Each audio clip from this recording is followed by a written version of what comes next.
Okay, good morning. This is Friday morning. This is Rooney Sr. I want to talk to you people about some real things. We always, every day, we get into some situation that requires a thought process concerning racism. Uh, we, I want to talk about black and white. I could use other races, but I want to talk about what I know about. I know a little bit about both sides of the coin, black and white. Um, but it's how you start off. I'm looking at I'm in L.A., Los Angeles, and I'm driving around and I see all these yellow trucks and orange trucks. I'm referring to city trucks where they're working on the street, transportation, tree trimming, whatever. The Ram Stadium is being built. The Clippers are moving over there, down the street from the Fabulous Forum. It's good stuff, good entertainment for people. However, the people that live in this neighborhood near the Forum and the Ram Stadium are terribly inconvenienced because of all the work. 3 lanes being merged uh, into 1 lane, detours, noise all night and morning. Um, those sound like concerns, but in that situation, my big concern is the justice of who's working. Who's working? You see a couple of white men with salt and pepper beard, um, wearing all the safety equipment, but they just get out of the truck and stand around and give some orders. And you might have, I don't know, 10 Hispanics, and they do a little work.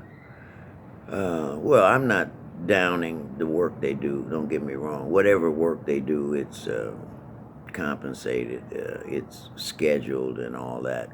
But they won't overwork them. We know that for sure. But with all the blacks that live in Los Angeles, especially in South Central, where all the work is being done, in Inglewood, um, you might go 3 weeks at some big work site, and you might see 2 blacks, maybe.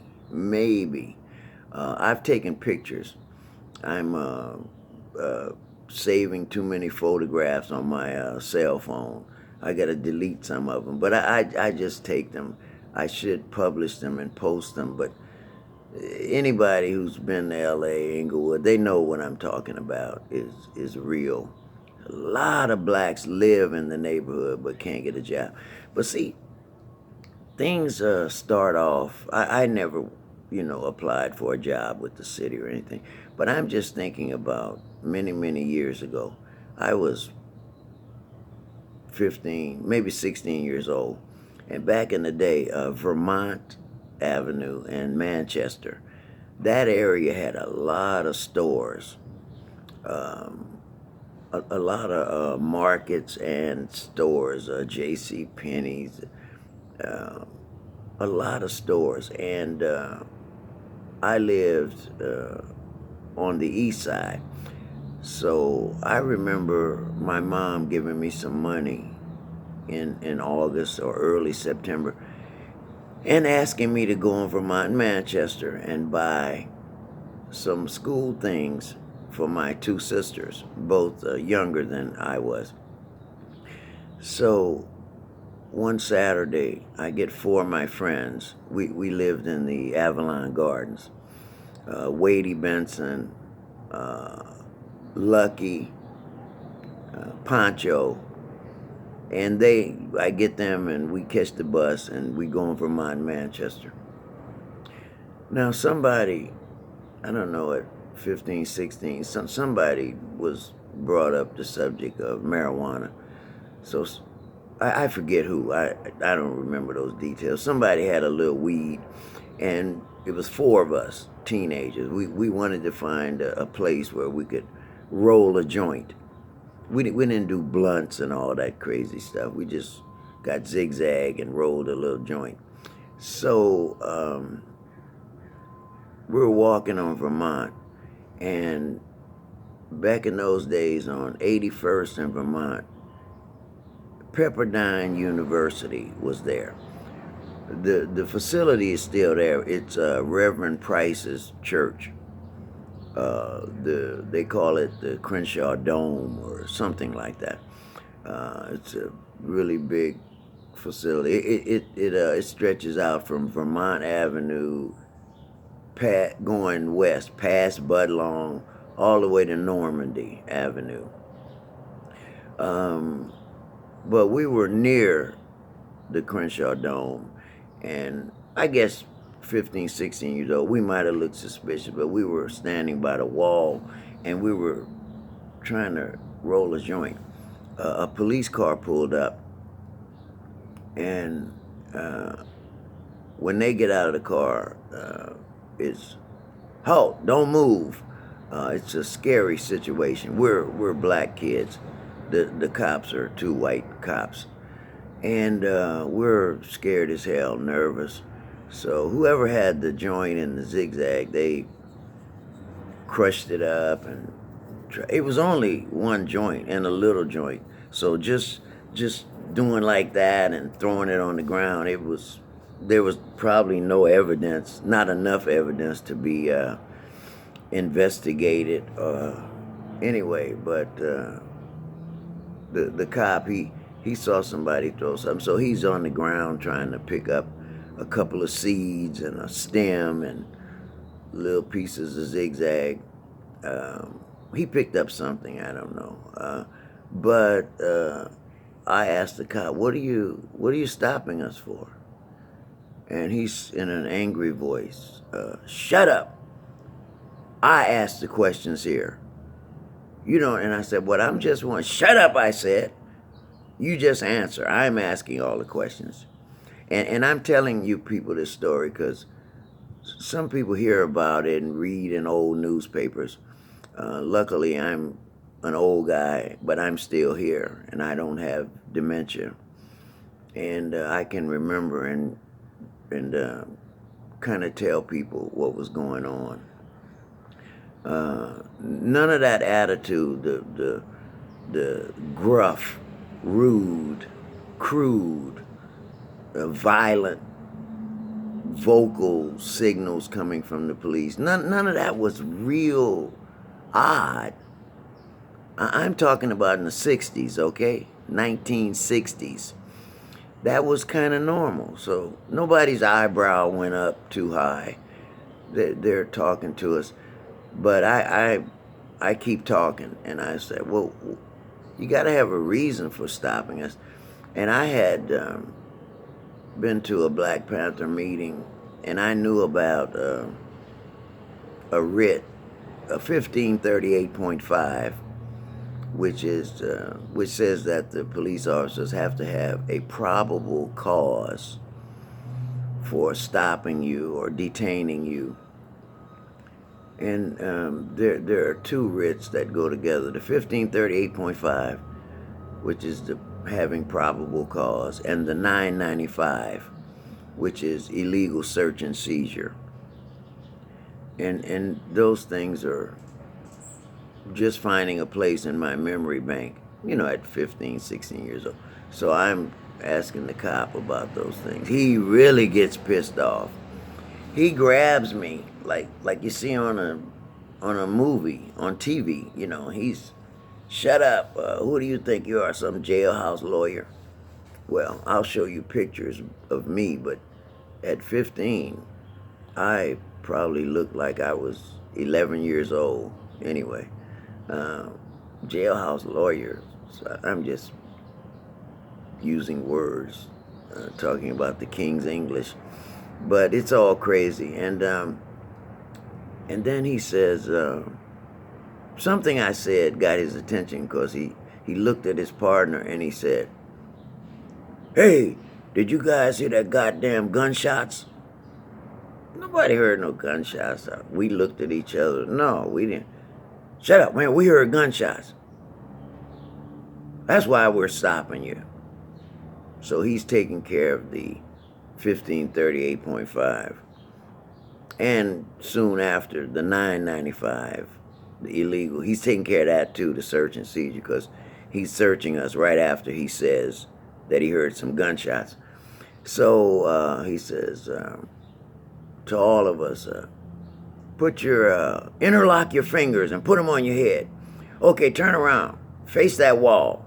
Face that wall. Okay, when we call you, you back up. You walk 10 steps and then kneel down on the ground. This is Saturday in the 60s. We got on our nice little slacks. Kneel down on the ground. Then you got to lay down on the ground, on your stomach. Then he comes over and he puts his knee in your back and brings your arms down behind you. And he didn't handcuff us. He just, some kind of way, he uses his thumb in his hand. He locks your hands, wrists together. And they're grown men, big men. We're just kids. And finally, when all that's over, he gets us to stand up. And he's asking us, were we involved in an armed robbery? I don't know if he heard gunshots. We don't have guns. We don't have anything. So I'm thinking, wow, what is he talking about? So they didn't handcuff us, but they put us in the patrol car, all four of us, and they drove us to 77 Police Station, a very famous police station here in LA. It's on Figueroa and 76 or somewhere over there. That's before they had the basement facility for inmates. They took us to 77 and they fingerprinted us and demeaned us and belittled us some more. And finally, they let us call our parents. And our parents were able to come and pick us up. Of course, there were no charges ever filed. When we went into the station, he told the clerk or whomever that, he said, what's going on here? And he said, we want to, these are material witnesses, possible armed robbery in near the 83rd and Vermont area. So for that assumption, they fingerprinted all of us, 15, maybe somebody was 16, 15, 16-year-old kids, and they put us in the system. Now, we're in the system at 15, 16 years old. I know a lot of you white kids and wherever you live, Orange County, black kids in Calabasas whose dads are athletes, you don't really know about this. You hear about it on the radio and on TV, but you're 15 and now you're in the system. Fingerprints. Now, can you start off your life? Hi, good morning. Can you start your life with a jacket like that? I don't care. And let me say this before I leave. That was in the 60s. In 2005, I got hired by the United States Post Office. United States Postal Service. I'm just remembering it's USPS. I went through a lot of changes to get hired. They just let me work seasonal anyway. But I had to go through a lot of changes. What was eye-opening is that that particular arrest was on my jacket from 1968 or 67 or whenever it was. This is I'm talking 2005. Let's see, 70, 35. 37 years, 38 years. That had not gone away. The watch commander told me that records are purged after 10 years, even if those records were attained as an adult. But as a child, he just shooed me off when I said, what if you get arrested when you're 15? And he said, oh, that's gone, man, you know, and da-da-da-da-da. The watch commander at 108th and Main explained those things to me. Yeah, they got you before you even start. You're a black kid in LA and you're trying to get a job. And with a dumb situation like what happened to us, that's held over your head. It comes up. And you ain't gonna get the job anyway because you're black or look black. But if you did stand a chance of getting it, you won't get it because that'll come up on your record. And whether you're guilty or innocent, those people, they'd rather interview and talk to somebody who does not have an armed robbery arrest on their record. Talk to me about jurisprudence, okay? I'll get back to you with another story.